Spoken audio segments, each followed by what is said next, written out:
Hi viewers, I'm Apostle Daniel Wesonga, the lead pastor, Kingdom Touch Ministries. I'm delighted to be on Only Love show. I'm here with my wife and we are here to tell of our love story. And my wife here will introduce us herself. Hi viewers, my name is Kiki Wesonga. I'm here with my husband, as you've heard. He's also my spiritual father. And we are here to tell of how we came about to meet, how we dated, how we fell in love, and our marriage journey. And we hope that it's going to inspire you, edify you, and even bring solutions to your love journey too, and to your marriage. Be blessed as you listen. And this is our love story.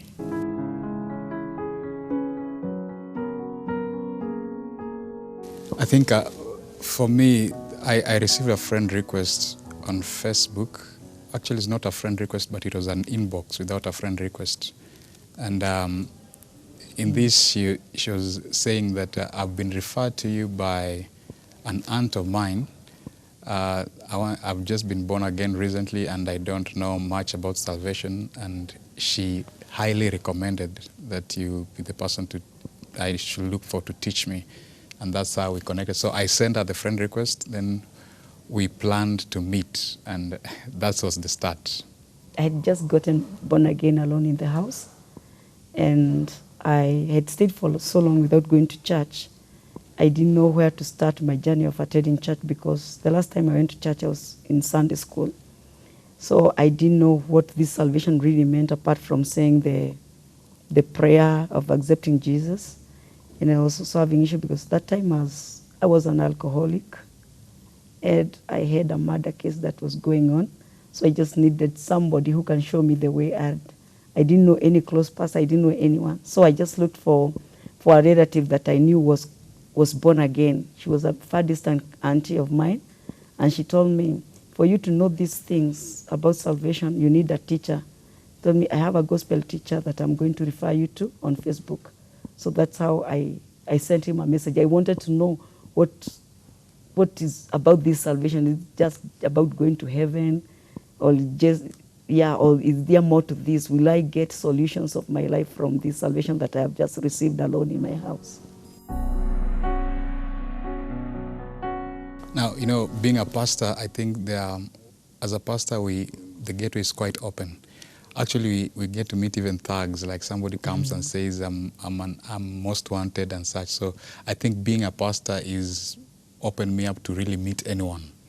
So of course, we are meeting in a public place and such. Even if we disagree, at least for mine, the joy is like I'm spreading the gospel. Then it's like a product you're propagating. Then somebody will listen, and of course they'll give you the feedback. So it didn't have much of resistance.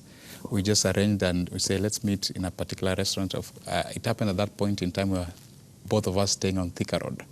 And we just arranged and met.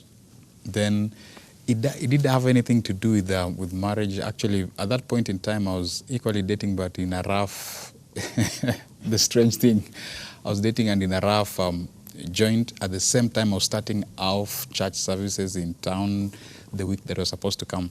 So it was in June. It was that holiday that is in June, 1st of June. I think we started to chat sometime end of May. So we met, I think it was that holiday, which happened to fall on a Sunday. So Monday on the 2nd was still holiday, because Sunday is a holiday. So that Monday is when we met it's TRM, isn't it? Yeah, Java TRM. Java TRM. Yeah. So that's how we get to hook up, and the rest begins now to become the history that is going to unfold in this show.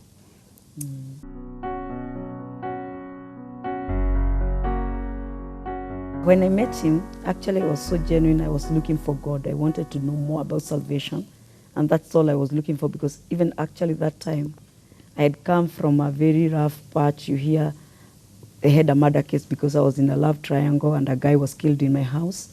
And from there, I was an alcoholic for so many years.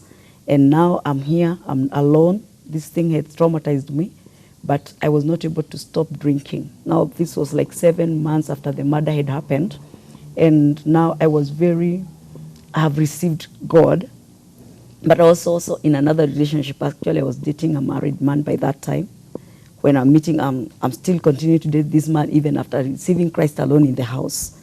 So when I met him, actually, I remember the first thing I told him. I told him, I'm not religious, so don't tell me to go to church. And then the other thing I told him, I'm an alcoholic, don't tell me to stop drinking. I have tried and it's not possible. So he just looked at me and laughed.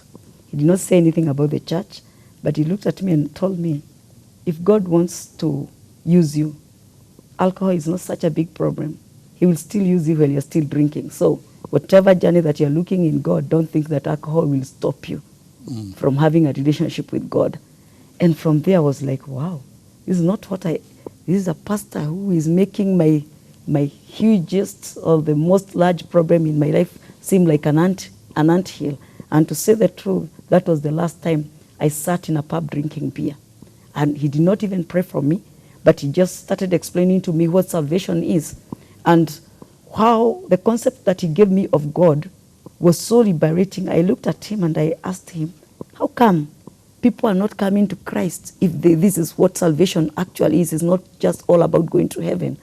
And because I felt like this truth that I have received from him, it's not something that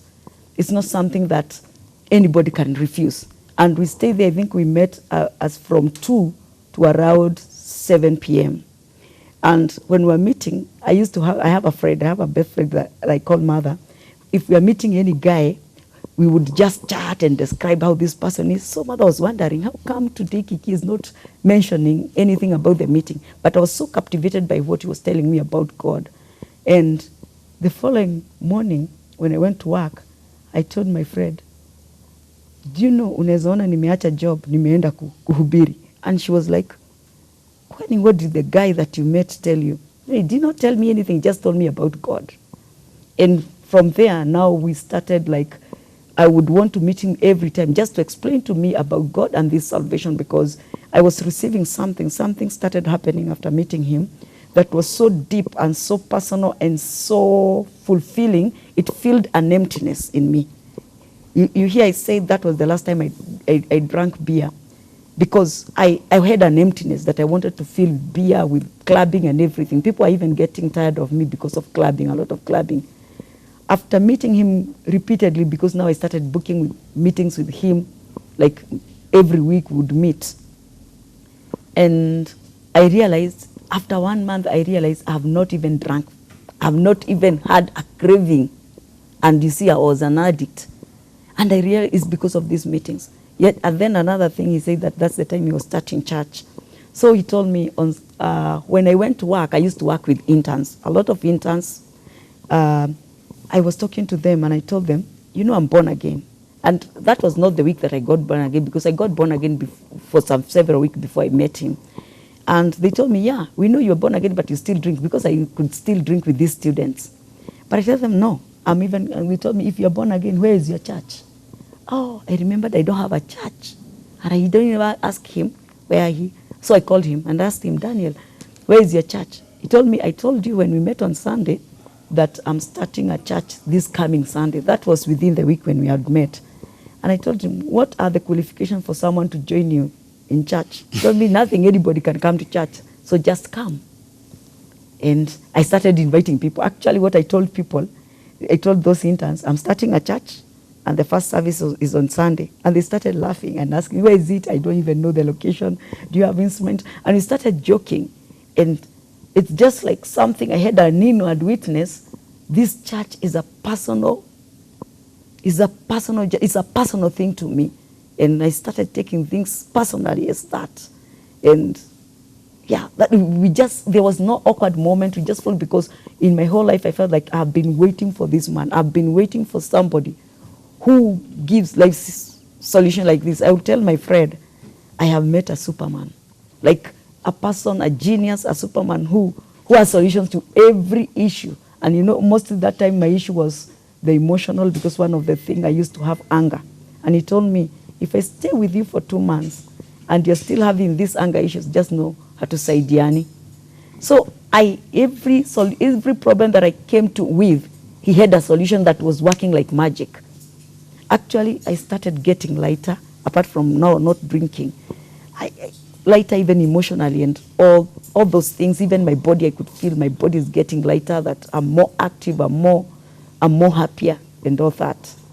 So that's how it started. I think as much as you hear that you were starting church at that time, I'd been in the field for quite a long time, doing missionary work and being involved a lot in the ministry work. At a particular point in ministry, I was like the one in charge in terms of the counseling and all the issues. Even though I was a young man, even married people would come to me, and I developed tactfulness in terms of discerning deeper insights I could perceive. And one thing in life for me, there's no one thing I have confidence. It doesn't matter which kind of person, so long as you give me an opportunity to listen, you must experience a transformation, because I see deeply. I can say I can see deeply, and I can hear the real cries within the heart and such. And for her also, she's this kind of a bulldozer kind of woman. She's the bold type and courageous one. She's not the timid kind of. And every time I'll explain, I could tell how she's glowing.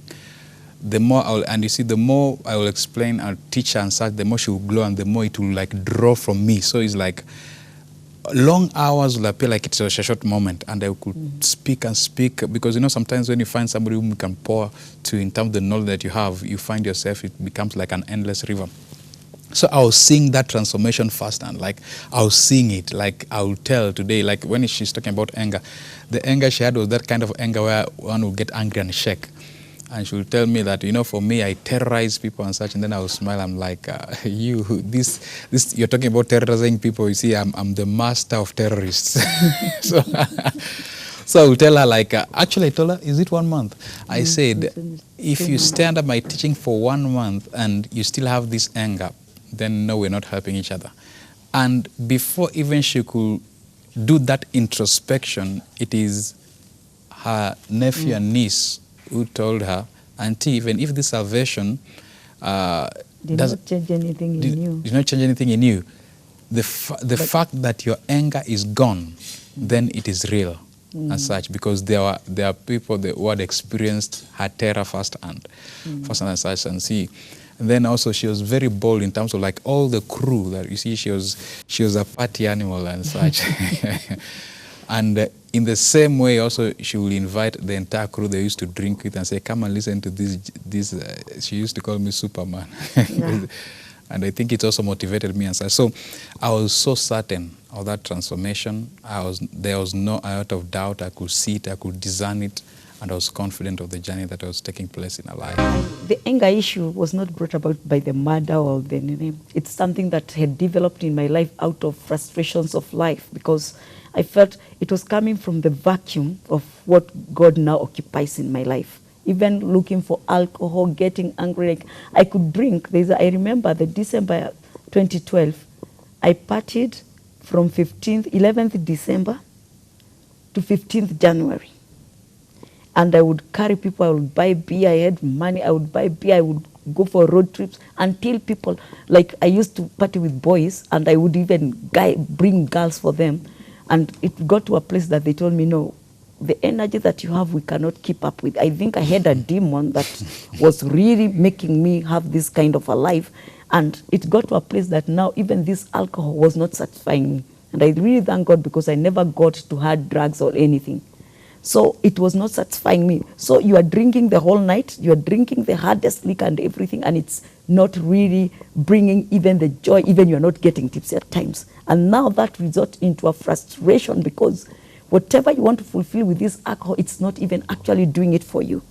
And these angers, they would come in bouts, because even these nephews and nieces that we used to live with, because those are the people that have terrorized most in my life, is at times we are close buddies. But there's just a moment that anger will come upon me.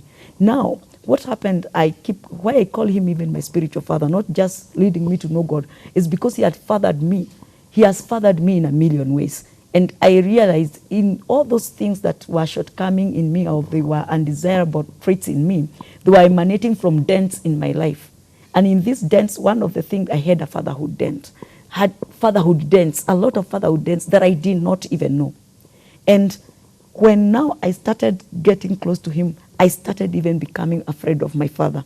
And from there, I started healing. I did not even know. I started healing. I started forgiving my father. I started now, the things that were frustrating me, they no longer used to frustrate me. And I came to realize he's coming with solutions and knowledge. He's actually giving me knowledge that is now filling these dents. Actually, there's a time that I saw that I had a very bad fatherhood wound, but I realized it when it was leaving. And I asked him, how come you did not tell me what was troubling me is the dents that I had with the experience with my father? He told me, if I told you at that time, you could not have accepted. So I was just giving you pointers on how to act and how to behave without really telling you the problem, so that you can have the stability from within and the healing will come from within. Without now, when I introduce a problem that you have not accepted that you have, it becomes an issue and a conflict, because I did not even think that I had those wounds. And that's the time that now I realize that the knowledge that this man carries, as he is saying, it has solution for everyone. I would bring my brother who was an atheist. I would bring all my drunkard friends. There's none that never met him. Actually, I think all of them, they got born again. So sorry, because most of them are already dead now. I don't know why. They're already dead, but we have some. But they got to a level that even others who are even married, they would come and tell him, bless our marriage. I brought everybody who was in my crew and who was willing to a level that now, because I wanted also this vacuum in them to be filled, because I found solution in him. And you see that through meeting him, I started understanding myself. And actually, most of the times I say, I know God the Father, but most of the qualities of the God the Father I've known them through my husband, and the healing and the fathering that he has brought in my life. I started getting confident even at my workplace.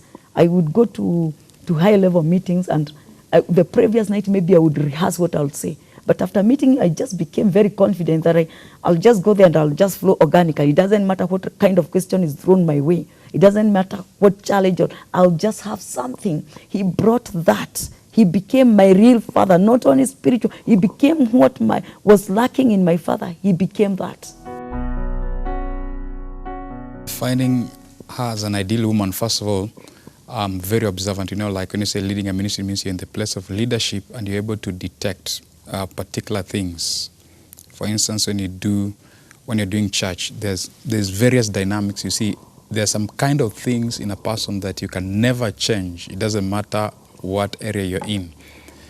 For instance, she was never late in church. She will not miss meetings. She will participate in all the activities and every assignment I'll give. So I was watching all that.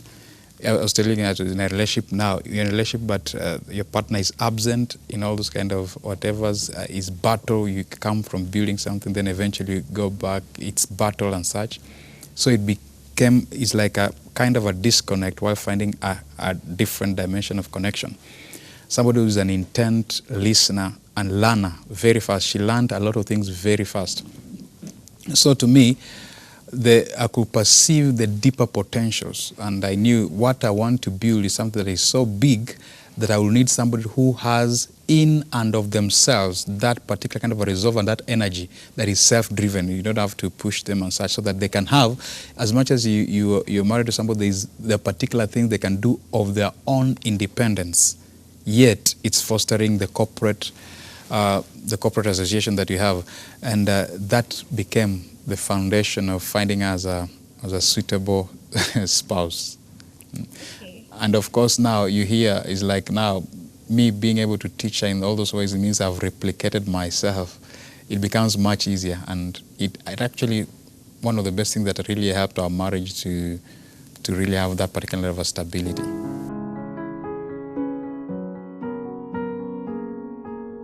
You see, now I am now becoming whole. I'm no longer an addict, alcohol addict. I'm happier. I'm thriving at work.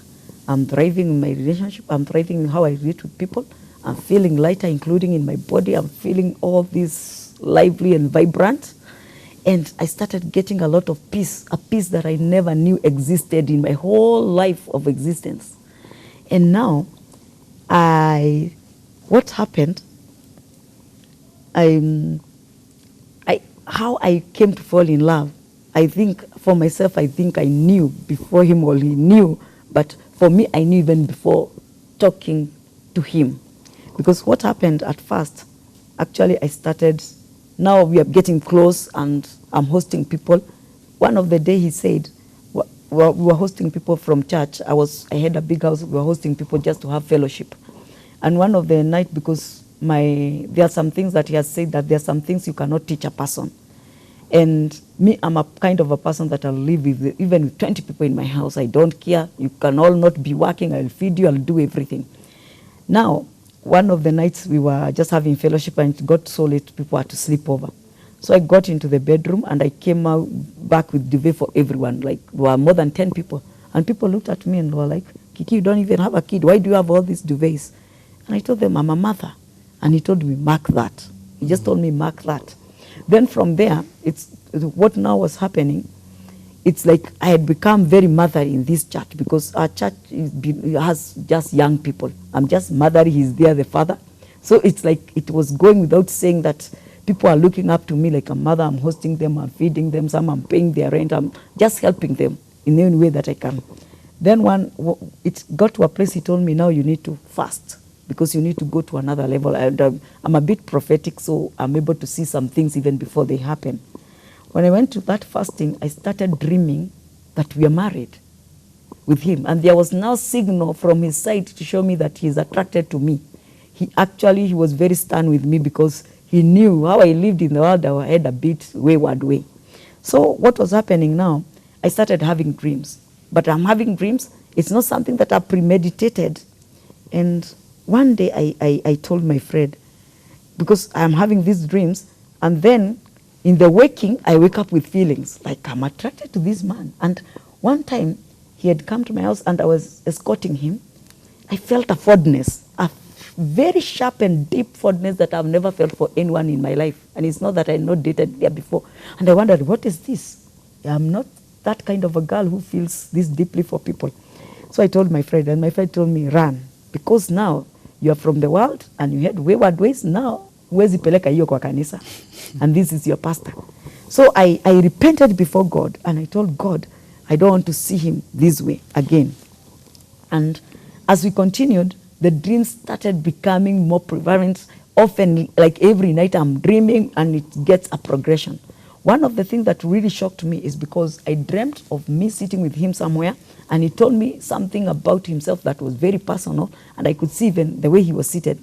And then the following day, the same exact conversation happens, word to word. Things that he had never told maybe anyone else. I had received them in dream, and I sat and I realized this is the conversation that I saw in the dream. Now what happened during that conversation, I got overwhelmed with feelings, like the emotional feeling of love, but I could not tell him. So I started telling him, you know what? One day when it got to a place that I felt now this feeling of loving this man, this pastor, it's too much, but I could not really tell if it's holy, if it's okay, or it's an evil thing. So I texted him and I told him, there are some evil desires that are cropping up in my heart, and I don't know what to do about them.